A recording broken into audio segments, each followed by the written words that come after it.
What's up, y'all? Welcome back to my YouTube channel, Essence of Lex. Thank you for joining me again on my Bloom journey. And we're just going to go ahead and get into Sistas Season 5, Episode 15, called Who Can Play That Game. I don't know who playing games. It seems like everybody is playing games right now. Seems like everybody is playing some sort of game. But we're going to go ahead and get into it and start it off with Destin. Preston asked Danny to marry him. And Danny said no. I totally agree. I totally agree with her. And I'm glad that, you know, she was able to make a sound decision, a logical decision, and not, you know, get caught up in the, oh, somebody proposed to me, it's a ring type thing. So they are not even officially together. I'm just so confused about Preston proposing. I really am. It's making me side-eye Preston a little. And I'm looking at him like, what is your angle? Like, what is your end goal with this? Because I just don't understand how, one, we went from, you know, you giving her ultimatum and telling her that if she basically don't stop you, you're going to go and propose to Mindy.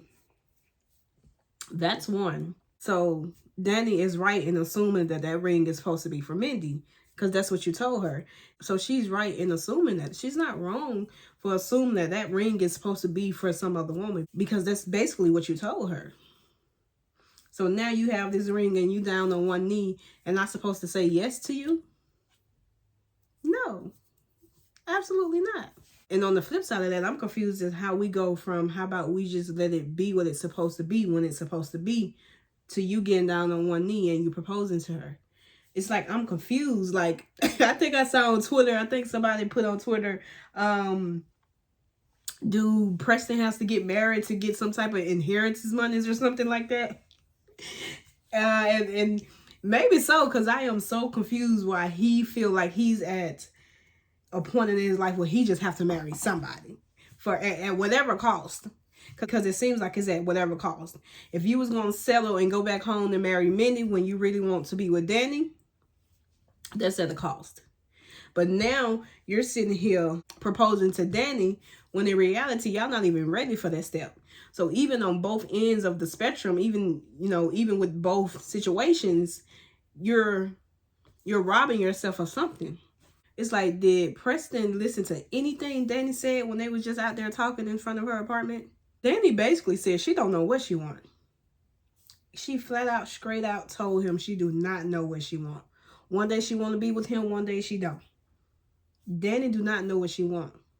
Danny has some healing that she has to do individually before she can even consider being in a relationship, let alone getting married.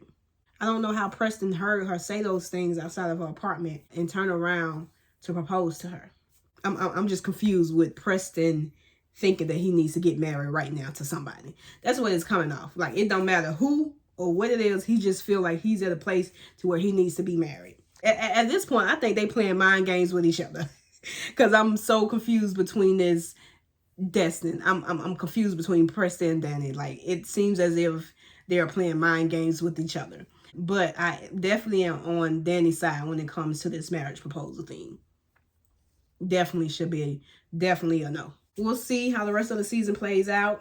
I'm pretty sure there's more conversations to be had, you know, with Danny and Preston, because he swear up and down that, you know, if he talked to Danny when she's not high, that's going to change and the result is going to be different. I don't know why he think that, because for one, Danny pretty much is always high.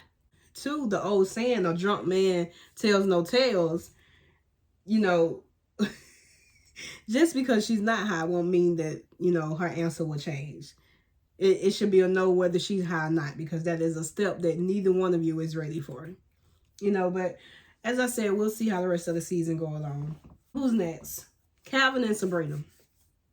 I think Calvin has definitely been there for Sabrina. He definitely has given her the emotional support that she needs. He was stressing trying to get Sabrina out, you know, and now that she's out, he's definitely been there for her. But I do not see Calvin and Sabrina together in a relationship. I just don't see them as a couple. There is absolutely no chemistry between them. As far as relationship, I do not see any relationship chemistry for Calvin and Sabrina. I think they make really great friends, but I really just don't see them being together as a couple. And that's just, you know, my opinion, and that's just as of right now. Maybe in the future my perspective will change, but I really just don't see them ending up as a couple. But by Calvin showing up for Sabrina and by Calvin being there for Sabrina, do you think that's going to make Sabrina want him now? And I mean, like, want him completely now. Because before all of this, you know, I think she was interested, but not really all the way 100% there. And maybe by her seeing, you know, him in this light, do you think that will make her, you know, want him completely now? Let me know your thoughts down below in the comments. But, you know, even with him, you know, just being a great friend right now, I really just don't see Sabrina wanting to be with Calvin. But, you know, this is TP. We never know which direction he's going to take it.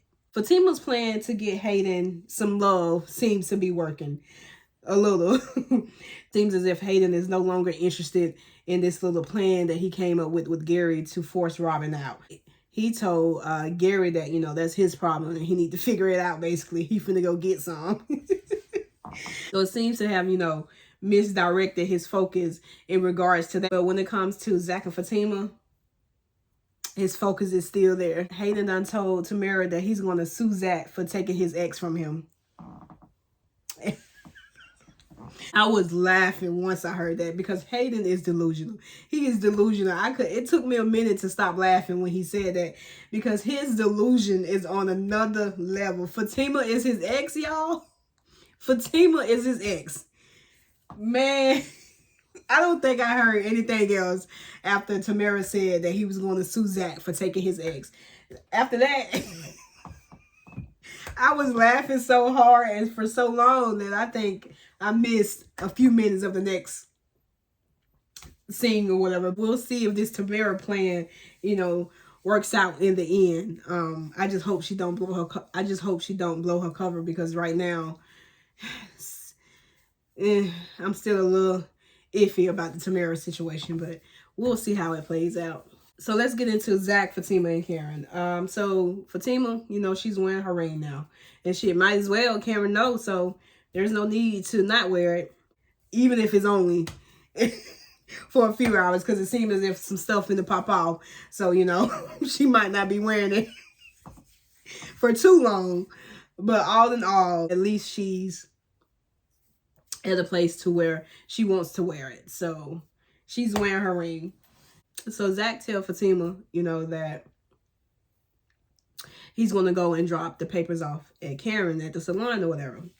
And Zach was like, so you coming or whatever? And Fatima told him no. She told him that, you know, if you're going to do something, you're going to do it later on when I'm not there anyway. You know, I trust you. You know, there's no need for me to come.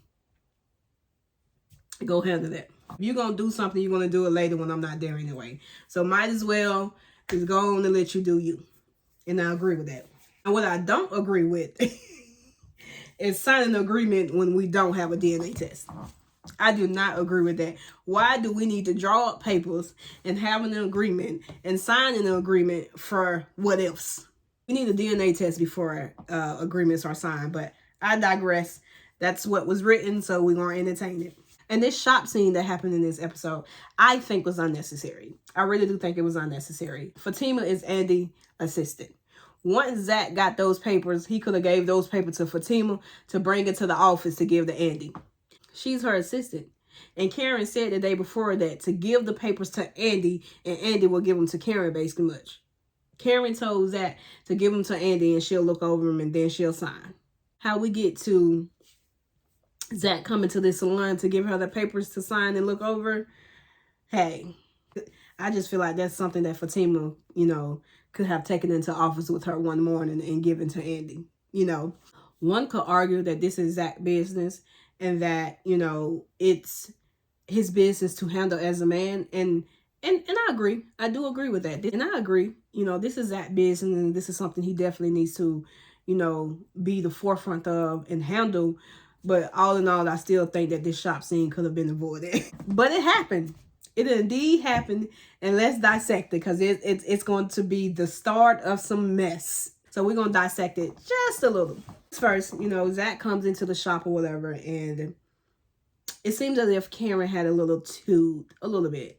Maybe not a little too or nothing like, I don't know how to exactly put it into words. She made the remark about him lying about texting her back when he used to be out all night.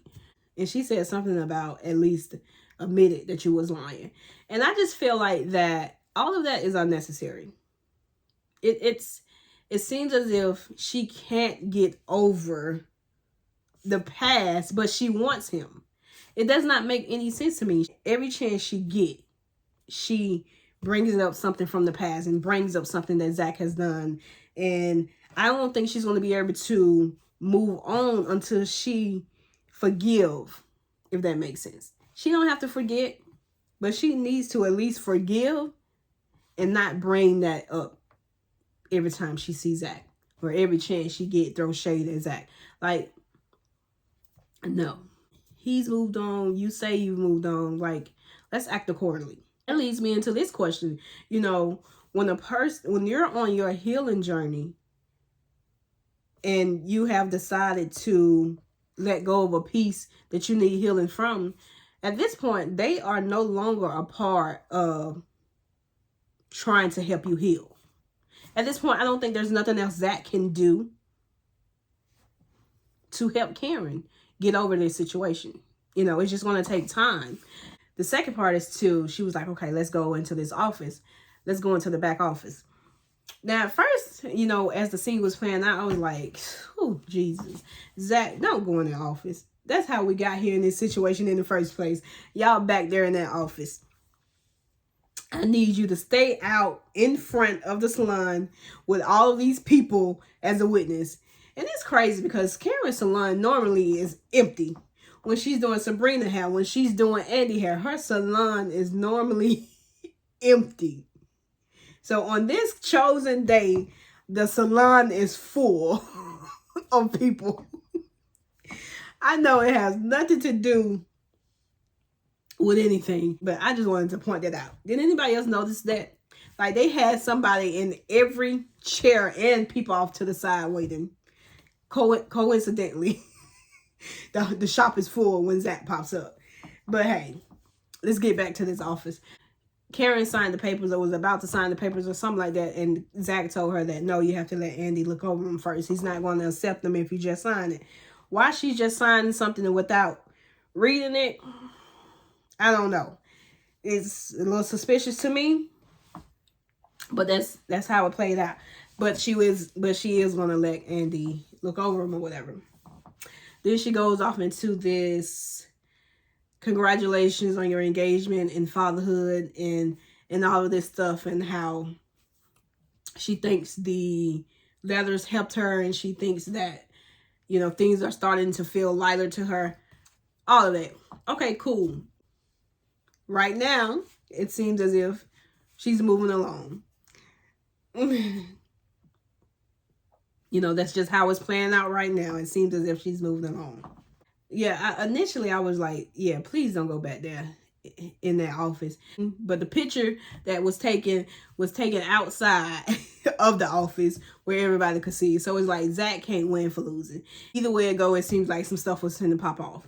Didn't do nothing out in the open and still got a picture taken and still got a picture of him taken. So I did not want him to go back there in that office. It seems like staying outside of the office wasn't no better either. So that led me back to him giving them papers to Fatima to give to Andy.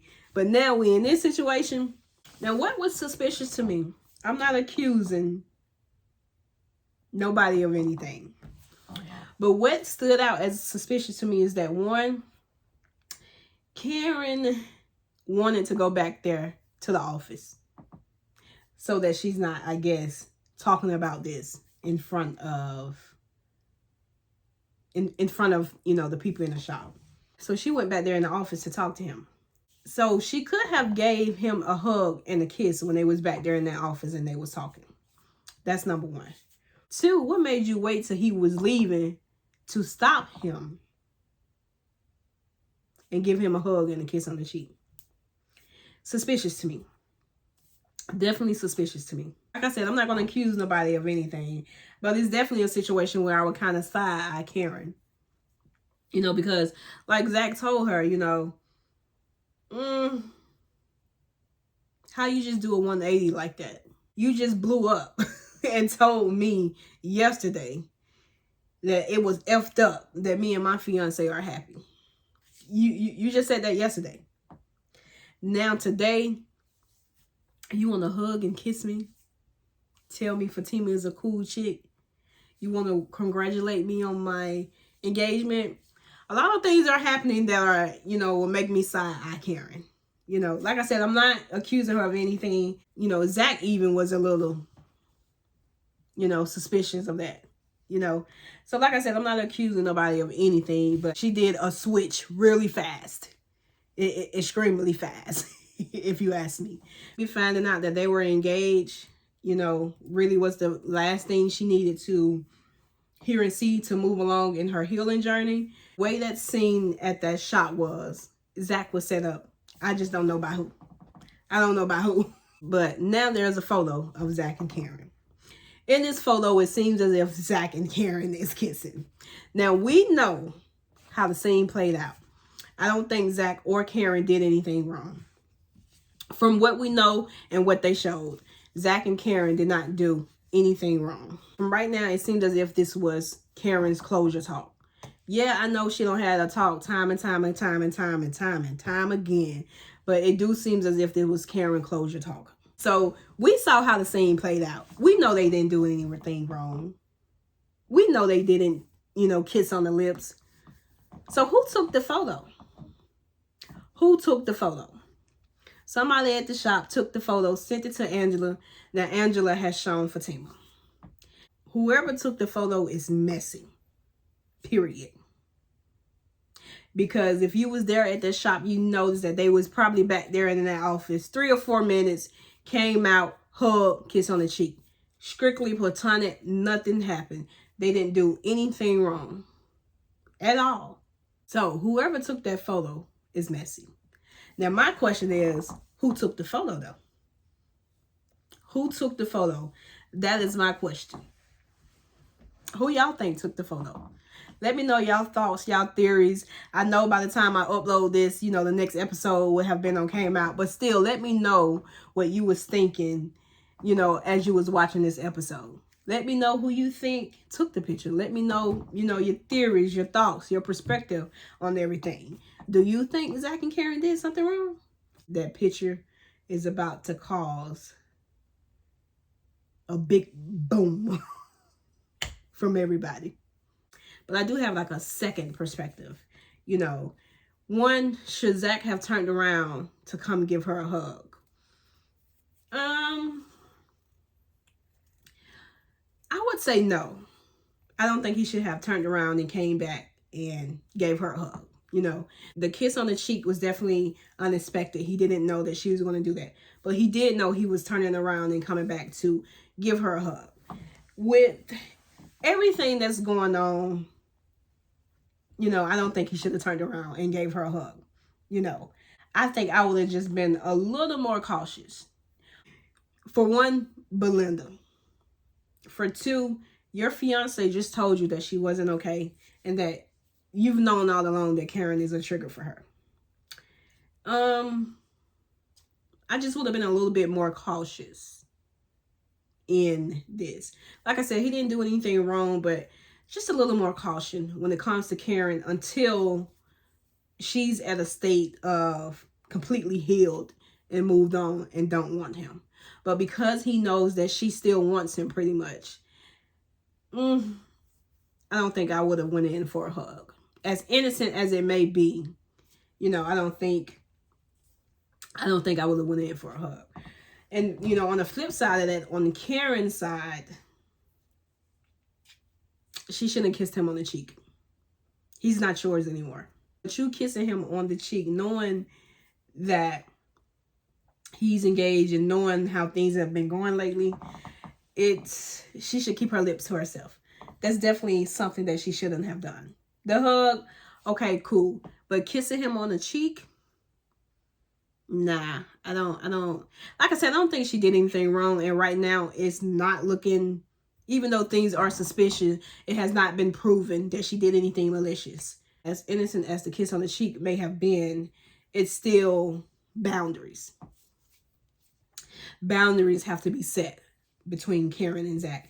And it's kind of hard to do that when one, boundaries have never really been set in place anyway. Two, you know, Zach seems as if it's hard for him to kind of stand up to Karen and to really put his foot down when it comes to Karen. And on the other side of that, maybe he feels guilty because he has moved on and he is happy. I don't know. I don't know. I guess what I'm trying to say is that boundaries need to be set between Zach and Karen now that they're at a point to where it's officially been over for Zach. But now that they are at this point to where it seems as if, you know, it's mutual, that there's no coming back from this, and that they are officially over, and that they are just really going to co-parent, boundaries need to be set because this is new for them, you know, especially for Karen. She has to realize certain things that you think you had access to, and certain things when it comes to Zach, you just don't have access to anymore. You know, certain things is just not of your concern. You know, certain things that you used to do, you can't do anymore. Zach setting some boundaries with Karen would help so much in the future. But until then, this picture is causing chaos, and it's going to be a chain of events that happens over the next few episodes. So y'all know I'm going to be back to give y'all my review and my perspective on how things play out. But, you know, until next time, the only question I have is, who took the picture? Y'all let me know down below who you think took the picture. I'm going to let y'all know who I think took the picture in my next review. Y'all stay tuned for that.